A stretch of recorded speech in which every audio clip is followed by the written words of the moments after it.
بسم اللہ الرحمن الرحیم۔ اردو تھیسس اینڈ ڈیزرٹیشن کے اس ایپیسوڈ میں آپ تمام کا استقبال ہے۔ کافی دنوں سے یہ سلسلہ تھوڑا سا رک گیا تھا دوسری مصروفیات کی وجہ سے۔ آج اس سلسلے کو پھر میں آگے بڑھاتا ہوں کیونکہ یہ ایک اہم مسئلہ ہے مواد کا، اردو ریسرچ اسکالر کے مسائل کا۔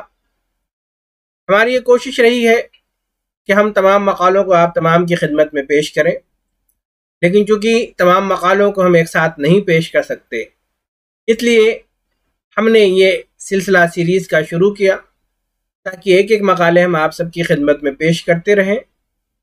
جن مقالوں کی ضرورت ہو آپ کو، آپ ہمیں میل کریں، انشاءاللہ وہ تمام مقالے آپ کو فراہم کیے جائیں گے۔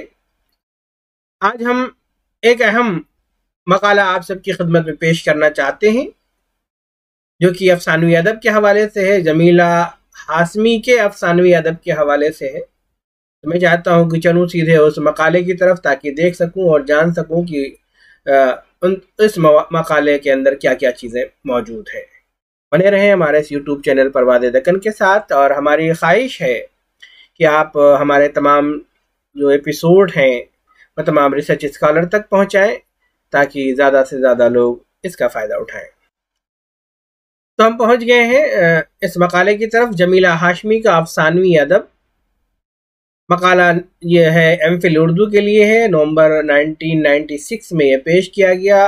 مقالہ نگار محمد اسلم، شعبہ اردو، گورنمنٹ ڈگری کالج میں یہ خدمت انجام دے رہے ہیں۔ اس مقالے کے نگراں ڈاکٹر جناب سعید المرتضی زیدی صاحب ہیں، صدر شعبہ اردو، گورنمنٹ سائنس کالج، وحدت روڈ، لاہور۔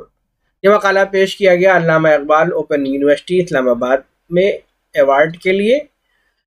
اس کے جو عناوین ہیں، باب ہیں، میں چلتا ہوں ان تمام باب کی طرف۔ پہلا جو باب ہے اس میں پیش لفظ ہے۔ سب سے پہلے اس میں پیش لفظ پیش کیا گیا ہے۔ پہلا باب اس کا اردو کا افسانوی ادب، جس میں کئی ذیلی عناوین ہیں۔ اس میں اردو ناول نگاری، فنی لوازم، اردو افسانہ نگاری، فنی لوازم۔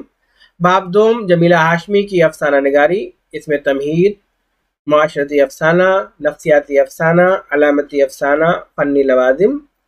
باب سوم جمیلہ ہاشمی کی ناول نگاری، معاشرتی ناول و ناولٹ، تاریخی ناول، فنی لوازم۔ باب چہارم حاصل مطالعہ، ضمیمہ الف مختصر حالات زندگی، ضمیمہ بے جمیلہ ہاشمی کی تحریریں اور کتابیات۔ اس طرح سے یہ اس کے جو ہے ذیلی باب ہیں۔ یہ جو مقالہ ہے وہ 296 صفحات پر مشتمل ہے اور اس مقالے کا نمبر ہے 84705۔ تو آپ نے دیکھا کہ یہ ایم فل کا مقالہ ہے، اور ایم فل کے مقالے میں بڑی محنت کی گئی ہے۔ 296 پیج اس کے اندر پیش کیے گئے ہیں، اور جمیلہ ہاشمی کی تمام جو چیزیں ہیں وہ تمام کا اس میں احاطہ ہو جاتا ہے، ان کے افسانوی ادب کے حوالے سے، وہ چاہے ناول کے حوالے سے ہو یا تمام چیزوں کے حوالے سے ہوں۔ اور اس میں مختصر حالات زندگی کا بھی پیش کیا ہے، چونکہ یہ مقالہ جو ہے ایم فل کے لیے لکھا گیا، میں سمجھتا ہوں کہ یہ بہت اچھا مقالہ ہے۔ ایم فل کے معیار کو مد نظر رکھتے ہوئے آپ تمام اس سے فائدہ اٹھائیں، اور اگر یہ مقالہ آپ کو چاہیے تو آپ ہمیں میل کریں، اور میل کرنے کے ساتھ ساتھ اس کا جو نام ہے جمیلہ ہاشمی کا افسانوی ادب، اور اس کے ساتھ ساتھ اس کا جو نمبر ہے 84705 ہمیں میل کریں یا میسج کریں، انشاءاللہ ہم آپ تک یہ مقالہ پہنچانے کی کوشش کریں گے۔ طلباء و طالبات، تو آپ نے دیکھا کہ ہم نے ایک مقالہ آج آپ کے سامنے پیش کیا ہے، چونکہ یہ ایم فل کا مقالہ ہے، جمیلہ ہاشمی کا افسانوی ادب کے حوالے سے ہے۔ اچھا کام ہے، چونکہ ایم فل کی جو میعاد ہوتی ہے وہ بہت مختصر ہوتی ہے، اور اس مختصر میعاد میں تمام چیزوں کو شامل کرنا بڑا مشکل ہوتا ہے، لیکن جس طرح سے اس میں شامل کیا گیا یہ ایک اچھی کوشش ہے۔ آج بس اتنا ہی، انشاءاللہ پھر ملیں گے نئے ایپیسوڈ کے ساتھ، نئے موضوع کے ساتھ۔ تب تک کے لیے بنے رہیں ہمارے اس یوٹیوب چینل پرواز دکن کے ساتھ، اور جن لوگوں نے ابھی تک ہمارے اس یوٹیوب چینل کو سبسکرائب نہیں کیا ہے ان سے ہماری درخواست ہے کہ آپ سبسکرائب کر لیں تاکہ جو بھی نئی نوٹیفیکیشن آئے وہ آپ تک پہنچتی رہے۔ بے حد شکریہ، خدا حافظ۔